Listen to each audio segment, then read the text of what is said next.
Well, we just spent 45 minutes talking about politics and conspiracy theories off camera, so let's talk about ponies. What's up? Undercover Brony here, bringing you more ponies than yo, dog. We heard you like ponies, so we got you some bronies for your ponies. Yep. So this is going to be an interesting video. Because I'm not wearing pants. No, I'm kidding.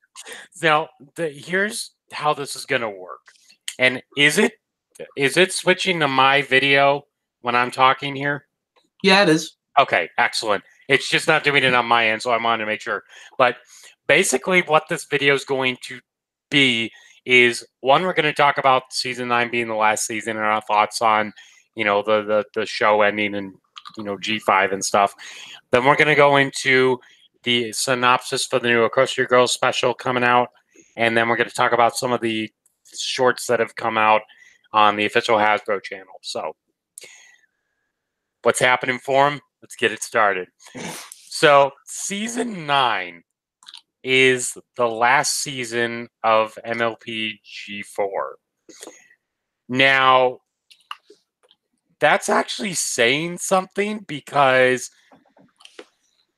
G1, G2, and G3 barely had any series to begin with. Yeah. G2, I think, have the most complete, as in being 26 episodes total. But that's about it. And now we're about to, with this season, we're going to be hitting 200 episodes. That's saying something, number one. And am I sad that the show's ending? Yeah, absolutely. I mean, it's been with us, it's been with me since, 2012. So it's been a long time coming, and it's been a source of joy for myself as well as Snakeskin. So it's one of those things that, hell, we wouldn't even be friends if it weren't for this show. The show altered my life in a lot of ways. Some bigger, some smaller. Cat I can't. Sorry. Cat's going nuts. I tried to mute it, but I turned off my video. Fuck. Yeah, so Cat's being annoying. I can't be one of those, and I'm not talking down on these folks, but I can't be one of those folks that says, I wouldn't be the person I am today without Friendship is Magic. Because, the show has influenced me from a writing and a shared universe standpoint and stuff like that. But it's just the show accomplished something that usually I can only attribute to to Disney and old school Hollywood, where these characters in this world, it gave off this larger than life feel. It was something tangible, something real. After a point, it didn't feel oh, this is Ashley Ball as Fluttershy and Pinkie Pie. It just became, oh, that's Pinkie Pie. Oh, you mean Andrea Libman? Andrea Libman, I'm sorry. Yeah. Kind of like how, with say, with kind of like with what's that Disney movie? Kind of like with Frozen, right? It's oh, it stops being, oh, there's Idina Menzel and Kristen Bell. I think it's Kristen Bell, or is it Anna? Yeah, it's Kristen Bell as Anna, and I'm oh, it's just Elsa and Anna, and it's just it's this feeling of transcended from the stuff behind the show to just the show itself. Yeah, it's up in that special, in my opinion, this show's up in that special place with, we're talking we're talking Mickey Mouse, Bugs Bunny, Goku. We're talking we're talking the Terminator. We're talking just these big, we're talking Cat in the Hat or the Grinch. These things where it stopped being a thing of pixel color horses, Mm-hmm. and it started being it's still pixel color horses, Mm-hmm. but it's something that you know it's something that has like real like merit and meaning and impact. And I know the show had its ups and downs. I know there's a lot of people that left over the years, some as early as season like 2. But I'm glad I stuck with it because like I mean, I only made one real friend from this whole brony journey, and that's the guy that's in this video with me. Mm-hmm. But like it was I there's not gonna oh Jesus. There's not gonna be another show like this again, man. Hey, There's I not. mean, it's good to get sentimental. This is something that has changed our life. Like, I'll tell you this. From my perspective, this show, and this is kind of retreading what I said in my first Bronyversary video, but this rekindled a friendship for me. This started many new friendships, and it actually got me into the larger fandom of different different geek parts of geek culture. Like, I wasn't a fan of Doctor Who before Ponies. I wasn't a fan of Breaking Bad before Ponies. I wasn't a fan of like a lot of these things that I didn't consider myself part of these fandoms until I became a brony, because it kind of opened my eyes to the bigger picture. Yeah, same. Because like like a lot of people, you come across. It starts with the fan art, then it becomes the fanfic. No, then sorry. It actually, I think in the order it went for me, it starts off as AMVs or GMVs on YouTube. Then it becomes the art. Then it becomes the fan fiction. And the only other time I'd had that was the Sonic fan base, but the Sonic fan base, it was always more of like an outside looking in thing. And I love Sonic, but Mhm. when this show came along, I didn't really have like a fandom to call my own. And even now, I'm pretty detached from it and like a lot of the things, but like this has such a unique thing to it, and like I'm trying to find the words for it, but I'm not a well learned person, so I don't have a big vocabulary. But like, what I'm trying to say is that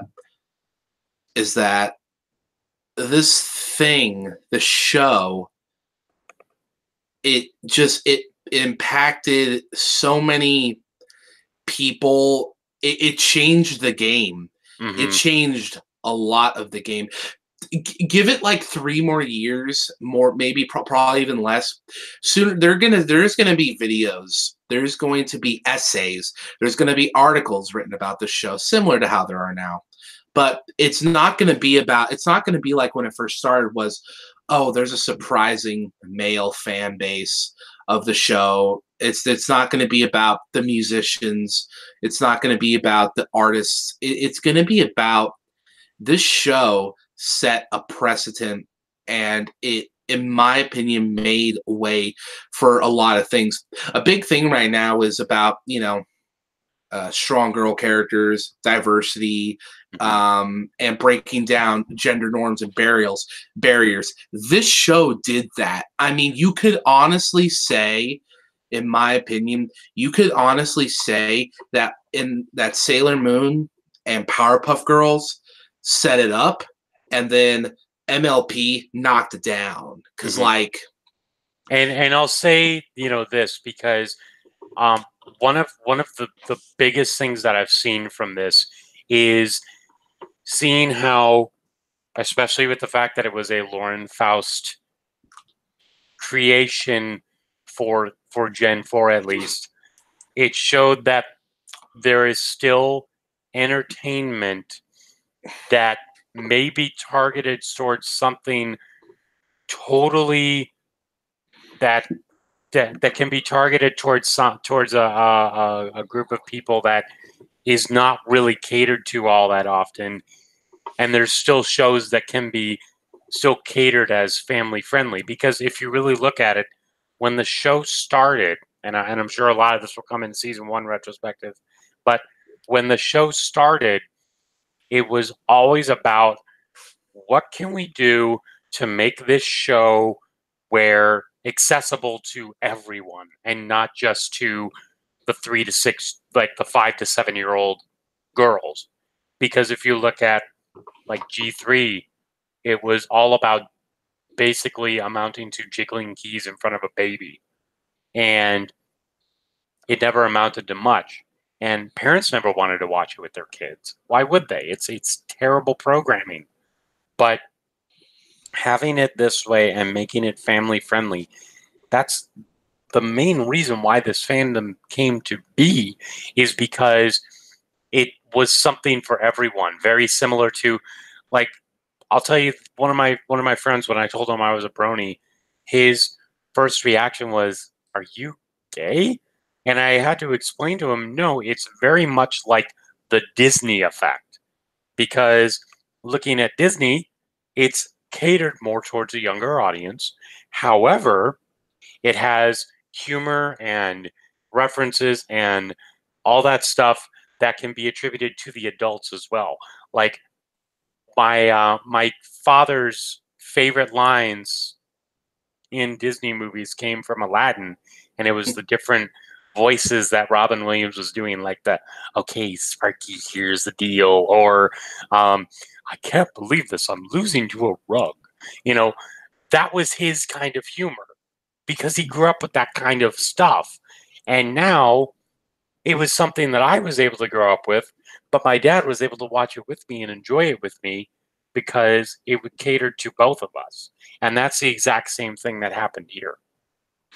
Yeah, no, that's exactly how I describe it to people, man. And it's like, you know, the and it's just, you know, the first thing that people always talked about with the show, one of the first things was, you know, not the subverted expectations, but you know,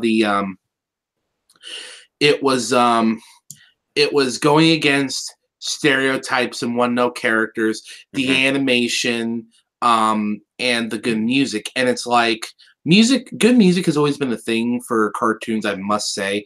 But this was probably the first and one of the only shows, Western animated shows in Flash that people like, you know, because at the time, you know, the only other shows on Flash was like Johnny Test, and a couple others. But Friendship is Magic had this season 1 compared to now, not as much, but still this fluid animation, these actual like camera angles and cinematography. It was this very artistic. This show had very much had artistic merit, and on top of that, you know, the characters. And I just think of all these shows, and I don't want to say any shows I'm about to throw out, rip the show off, or whatever. But when I look at a lot of modern shows, well, Adventure Time came out about the same time as this did. So both of those shows together, and it's not really said enough, in my opinion.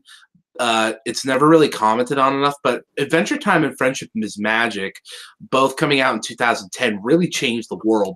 And a lot of shows took a lot of influences from both. Aesthetically speaking, it's more obvious to say that shows took influences from Adventure Time, what with, you know, Steven Universe, Star versus the Forces of Evil, Loud House, and stuff like that. But if we look at it from a character writing standpoint, and from like in an animation standpoint too, Friendship is Magic has been very influential in the sense of it's telling folks, okay, now we can have these type of shows that were once classified as girly and feminine, and we can retool them to be for everybody to further shatter gender barriers, or B, we can make them to be more inclusive for everybody, because Friendship is Magic, I'm not saying it allowed, but it was able to let a lot of men, like, I don't want to say get in touch with their inner goddess, like this is 50 Shades. Yeah. But like, at least speaking for me, I mean, I never had a problem when admitting the stuff was like cute. I mean, come on, I'm an anime boy, but you know, but that's just me. I mean, it's the age range that it reached, you know. I mean, you know, everyone that was as old as, you know, as the 5-year-olds to as old as Dusty Cat, and even our parents, you know, they were like, oh yeah, no, this is a good show. And usually with Disney's like the only exception where I feel a lot of parents will give it a chance because it's in Disney. And at this point, I'm pretty sure somewhere in our bodies there's a helix for Disney at this point, shaped like the mouse ears. But and even after everything, it's just like if you tear down the fan base and if you tear down the music, the flash games, the creepypasta, the PMVs, the music, the art, you know, Derpy Buru, Tumblr, take all that away. At its core, it was just a good show. Exactly. And going back to what you were saying with animation, one thing I love about this show is that from the very beginning, it wanted to be a good looking show. Look at Johnny Test, which you mentioned was also in Flash. With Johnny Test, from an animation standpoint, it looked fucking terrible. Yeah, Very it wasn't great. Stilted, very, very disjointed. But this... very cheap. Exactly. But this, they wanted to pour their heart, like DHX poured their heart and soul into making this the best looking thing they could with the resources that they had. And I'm remembering like Grant Budette. I don't know if you remember him, but he did like animation tutorials about MLP. And one of the biggest things that I saw from him was looking how much of a work of passion this show was to these animators, because look at it, it's very time consuming, very, very difficult to deal with. And the fact that they wanted to make it smooth and make it look as good as they could was, again, another testament to let's make this show better than what came before. Let's make this show something that can be appealing to everyone. And, you know, a lot of folks would say that this is where they were like, you know, Lauren Faust and them, they were like, okay, we're not going to make a My Little Pony cartoon. We're just going to make a cartoon that happens to be My Little Pony. But, you know, I feel like I feel like in a way that diminishes the My Little Pony brand. And I really think it wasn't a case of, oh, we're making a cartoon, but there just happens to be My Little Pony. Kind of like how people say with, like, for instance, with Kingdom Hearts, where you know, ostentatiously it's about all this other stuff and there happens to be Disney stuff. To me, it was never let's make a good cartoon, but it's My Little Pony. They were just like, no, let's make a good My Little Pony cartoon, you know? And it was like, and it was just, it was almost a freak accident that it got as popular as it did. I mean, hell, it came from 4chan of all places. And, you know, future generations are going to look back on this show and they're going to be like, man, those millennials and 90s kids, what were they thinking? You know, they're going to wonder. They're going to wonder about the impact on the show, because bronies, for the most part, and fans of the show, they don't really like tout it as this big like step forward for social progress and things like that. I do, because I believe it is, but I've always felt that a lot of the things that we have now in cartoons and animation, a lot of which has been attributed to Adventure Time and Rebecca Sugar, and, you know, and the homeboys working on Rick and Morty and BoJack Horseman. I really think that if there's a Mount Rushmore for, you know, cartoons in the last decade, you know, you have to put this show on there. As you know, if there's a Hall of Fame for cartoons, this show has to go in there, because I can't imagine, I can't think in recent history a show that's had as much of a, and here's the thing, it's a long-lasting impact too. Did the fandom slow down after seasons 4 and 5? Yeah, but I mean, that's what it looks like to us. To people looking in, they're like, man, there's so much stuff being made. All this art and fan fiction and all these. I mean, if I'm not, people still make music about it, you know? Mm-hmm.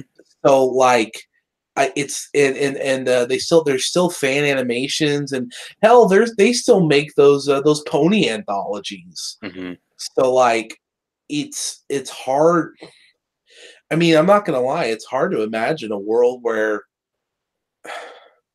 and you know, this had to be the year that to punch me in the feels, right? Kingdom Hearts 3 is finally out, but this show's ending, Endgame's coming, Frozen 2's coming out. It's just like Which, by the way, looks amazing. Everything from the last 6 to 8 years is just coming to a head this year. And it's not, I can't even say it's a case of childhood ending or being completed. No, I've been an adult for the last 6, 7 years, but like, it's just, I don't know, man. I'm just rambling at this point, but it's just Friendship is Magic. It's just, it's so special, but it's more than just and to me, it's more than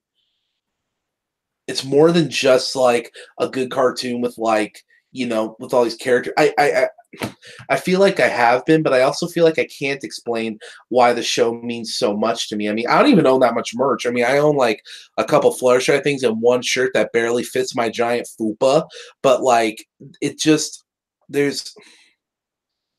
I don't know, man. It was one of a kind. It was like, it was like a sunset at noon. The show, it's like Halley's Comet. It's something that really comes around once in a lifetime.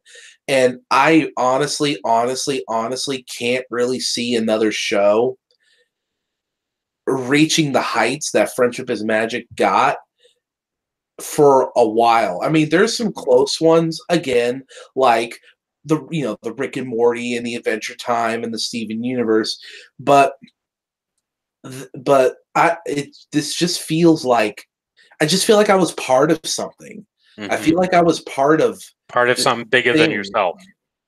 Yeah, it's like I was a small part of this big thing, and it's just, I tell you what, man, I sure am gonna miss this show. Yeah. Well, we should probably move on from reminiscing because there's a couple other things we need to talk about. Yeah, do you want to just like split this up into separate videos or something? Well, no, I'm actually going to put time codes in the description. That's what I mean, yeah. It's like, yeah. Excuse me. Hey, I have to give myself credit. I thought I was going to cry, but I did not cry. Yeah. The feels didn't attack you as much as you thought it would. I mean, Jesus, dude, I was at your wedding. MLP came up in your literal vows. I know.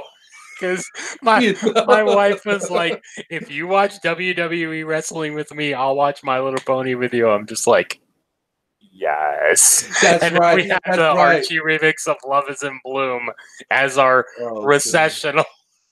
That's right. And see, look, more gender role barrier breakings down. The chick was into wrestling and the dude was in the ponies. So, all right. Anyway, well, we got some animation to talk about. Yeah. We're gonna talk about the Equestria Girls synopsis real quick. Yeah, I got that right here. Let me exit out of my Family Guy mobile game. Oh, damn it. I opened your video you sent me of how Finland sells cough drops. It's so awesome. I feel like this should have been Norway, but Finway does have black metal. Okay, here it is. The synopsis reads... My Little Pony Equestria Girls Spring Breakdown. Premieres March 30th. Hold on, I gotta zoom in because I'm an old man. It's spring break, and the main 7, yeah, they actually said main 7, are about to board the most glorious yacht ever for a relaxing AF cruise. But Rainbow Dash is convinced that equestrian magic is on the loose and won't let anyone rest until she finds it. This leads to the disaster on the high seas, a trip to Ponyville, and the ultimate discovery that equestrian magic related to the Storm King has seeped through their world and is threatening everyone on board the yacht. Now let's break this down a little bit. Break it First down. of all, it's interesting that Rainbow Dash is the one that's worried about it and not someone like Twilight. You know what I mean? Yeah, or even Sunset, for that matter. I'm gonna need to see that in context because, well, I don't know. Maybe they felt like they needed to give Equestrian Girls Rainbow Dash something to do because they were like, okay, there's no saving Rarity, but maybe we could save Rainbow Dash. Mm-hmm. Now, what's interesting is, Disaster on the High Seas. I'm like, oh, we get no Edward Kenway up in this bitch. But or Soaring Kingdom Hearts 3 aboard the Leviathan, which I have to talk to you about that after this is done. But okay. The fact that equestrian magic from the Storm King is seeping in instead of just random magic, I wonder if they're going to kind of retcon a bit from like the movie Magic, Mirror Magic, Roller Coaster of Friendship, where the magic just showed up. And it's going to be, this was related to the Storm King when he was taking over and after he was defeated, sort of thing. Oh no, they're going to turn the Storm King into Xehanort. They're going to talk about him getting turned into stone and dying was literally a part of his plan because now he can attack the Equestria Girls universe because plot twist, it's actually a secret gateway that leads to the center of all reality or something. Now, here's my thing. I wonder if there's going to be someone who's actually been on a yacht, because I know I haven't been on a yacht. Eddie, I don't know if you've ever been on a cruise before. I have been on boats, but like not in like the full-on ocean, just like in the San Francisco Bay. Okay.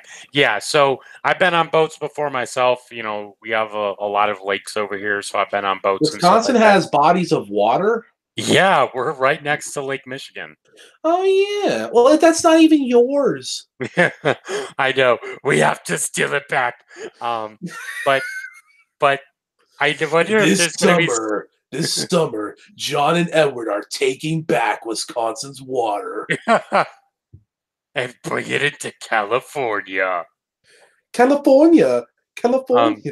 But I wonder if there's going to be someone in this fandom who's actually been on a yacht, like maybe AC Racebest or someone like that, and have them be like, actually, that's not how the yacht works. It actually goes in this way.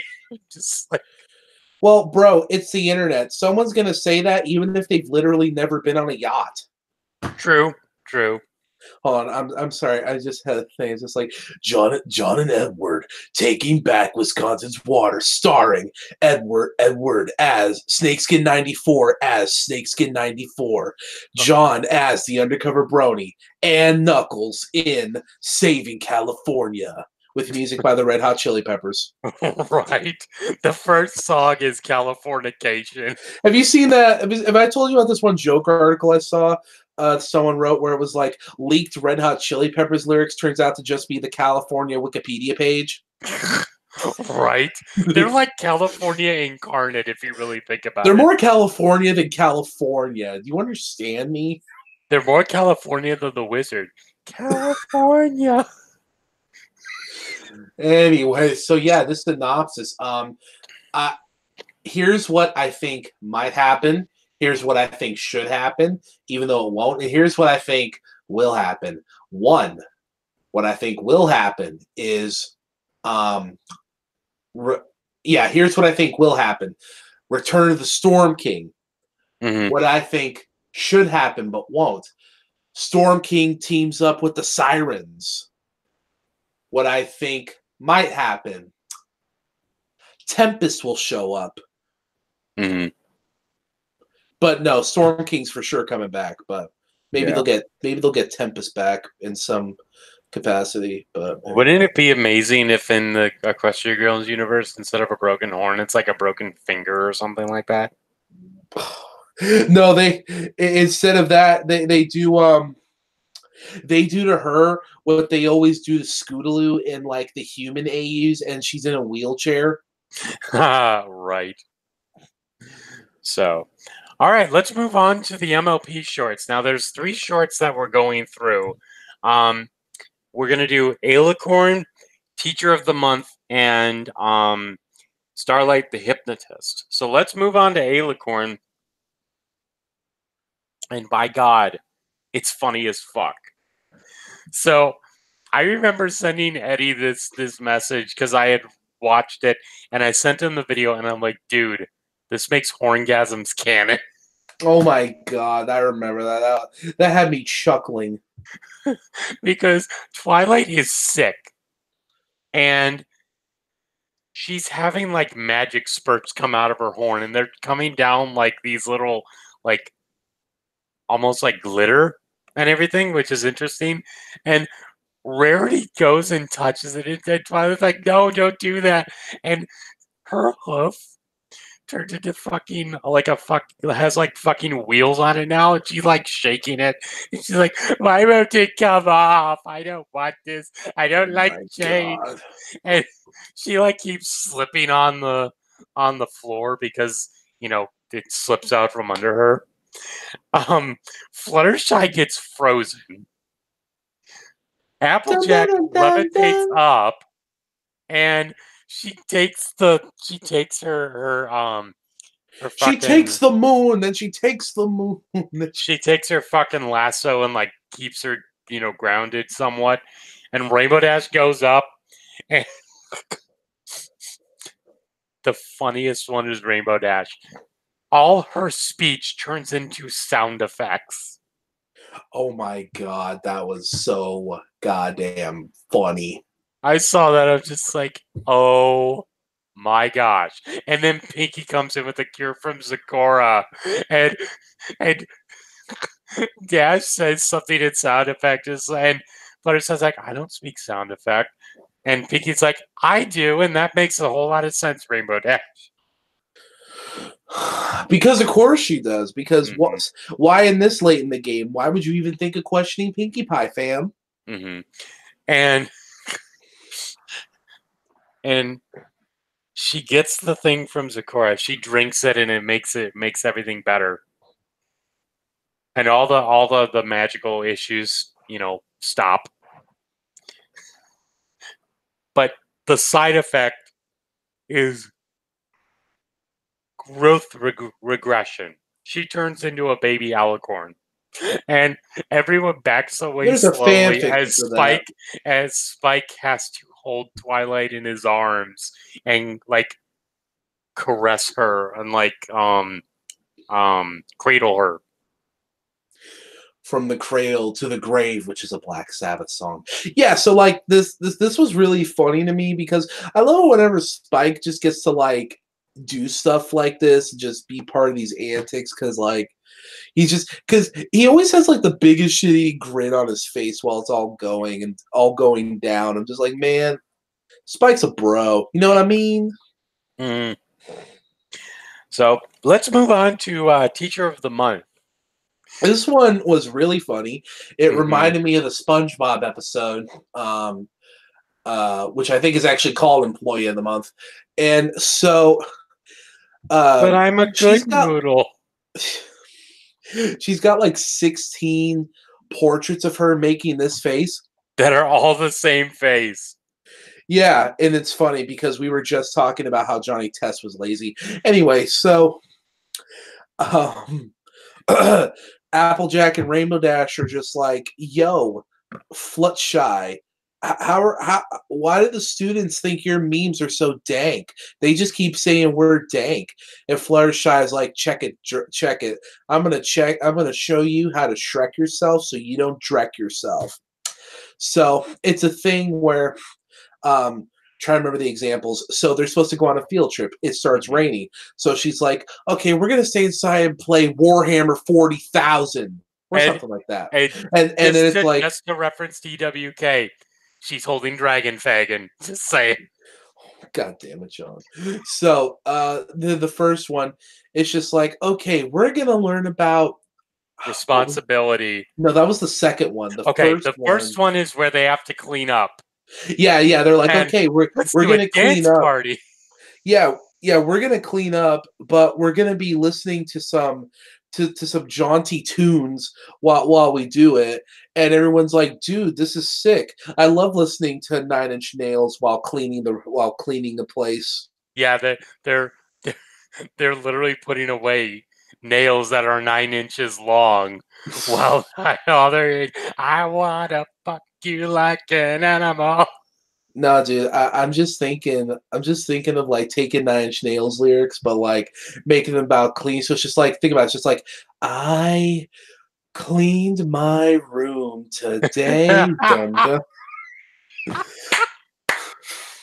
It's like that one guy who did like the kids music for like having people do like having rock singers sing like for kids songs and just be like have fucking what's his name, the front man for Metallica. Oh, James Hetfield. Yeah, have James Hetfield just sing Bingo, and Bingo was his name. Oh, B-I-N-G-O. Yeah. Or have Brian Adams of AC/DC sing Row Your Boat. Gently down the street.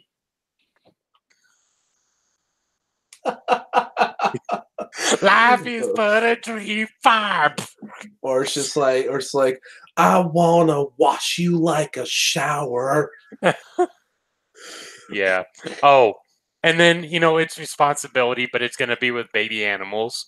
Yeah. So that's perfect. Yeah, so she's like, okay, I'm gonna teach you about responsibility by literally having you taking care of other living life forms. They're like, oh. And they're like, yeah, no dank memes for this one. You gotta learn how to take care of a life. And then they're like, dude, that's awesome. We have this sick idea. So Rainbow Jack are like, yo, kids, check it. And I wish schools did this. We have Student Appreciation Day, or I guess in today's current society, it's Student We Appreciate You Not Shooting Up the School Today Day. Sorry, I get real dank when it's late. So they're like, yeah, dude, this party's sick. Ocella's just did a backflip off of a dragon, and they're just like, man, Fluttershy, that was a great idea. And the kids are like, wait a minute, this was your idea, Fluttershy? And she's like, and then the kid, and then what's the griffin's name? Silverstream, yeah. He's just like, wow, Rainbow Dash and Applejack, get Shrek'd, bro. Then they snap a picture of Fluttershy. Because in these 3 minutes, literally the only thing the short didn't have was a sentence that said the words Fluttershy is best pony. Mm-hmm. Then the next one was called Hypno Horse, as I called it. Yeah. With Starlight Glimmer and Twilight Sparkle, or as I called her, Twilight Wimpy. Mm-hmm. And she's scared. She has a phobia of cheesy quesadillas. Which I'll have to talk to you about something a little bit later, because I'm like, it's disgusting, but also like weird. But anyway. Oh wow, it's disgusting and weird. Yeah, dude. Great combo. But let's just say it's deep within the weird bowels of Derpy Buru. But anyway, you're a sick man. So sick and super thick. It's extra thick, you normie. But Twilight is scared of ladybugs, because there was a swarm of ladybugs that came into her house when she was a kid, and Shining Armor said that all the extra spots were eyes. And I'm like, first of all, a swarm of any type of bug is scary enough. Yeah. But having an older brother do that shit, I'm just like, you are a fucking asshole, Shining Armor. Dude, I saw that and I'm just like, man, when did Shining Armor turn into one of my brothers? You know what I'm saying? Yeah, right. So Starlight basically says, hey, Starlight's basically like, you know what? I've been reading up on hypnotism, so let's try it. And so you're getting very sleepy, and instead of being scared of ladybugs, you're going to. And Pinkie Pie bursts in, saying, "Kite flying time." And so Twilight's like, "Ladybug, kite flying time," and it switches over to where she gets a ladybug kite and she just has it flying up and up and up. And it's like, yeah, you can't see me now, bitch. Get out of the way. I don't think she said that. Well, something like that. Move, bug. Get out the way. Get into the clouds. And Pinky's just like, wow, she's really enjoying her ladybug kite. And Salah's just like, I may have just fucked everything up. My little pony. My little. Oh man, it's like she's just like, dude, I found out these sick ways of hypnotherapy. All you need to have is a clear mind, some crystals, and some Norwegian black metal, dude. The next thing you know, you'll be so high, you'll feel like you'll conquer your fear of ladybugs so good, you'll feel hotter than the fires that burned down those churches in the 80s. Yep. Did you see the movie they're making on that, Lords of Chaos? Oh, really? That movie's hilarious, especially for people like me that like have actually put time into like listening to the band and like reading up the history, because it looks so dumb, but like at the same time, dude, mainstream black metal exposure, that will piss off all the black metal elitists, and I will laugh very heartily. So yeah, no, these shorts, pretty good. I'm interested in the Equestria Gals thing. And one other thing. Which we will talk about the Equestria Girls shorts soon enough. Just want to be able to kind of give a little bit of time. It's been kind of crazy to get our work schedules together. Because I'm actually starting up a new job that we'll have to figure everything out for season 9. But hey, that's part of the fun. Yeah, fun. Oh God. Do you remember? No, I'm kidding. Okay, yeah, no. So thanks for tuning in, everybody. Don't forget to smash that like button. Follow me on Snapchat and Instagram and Tumblr. Subscribe to my Patreon and my GoFundMe and my Kickstarter and my PayPal and my DeviantArt and my Facebook and my MySpace and my 9gag channel, my Reddit username. Also, make sure to follow me on Wattpad and be sure to check out our TikTok videos.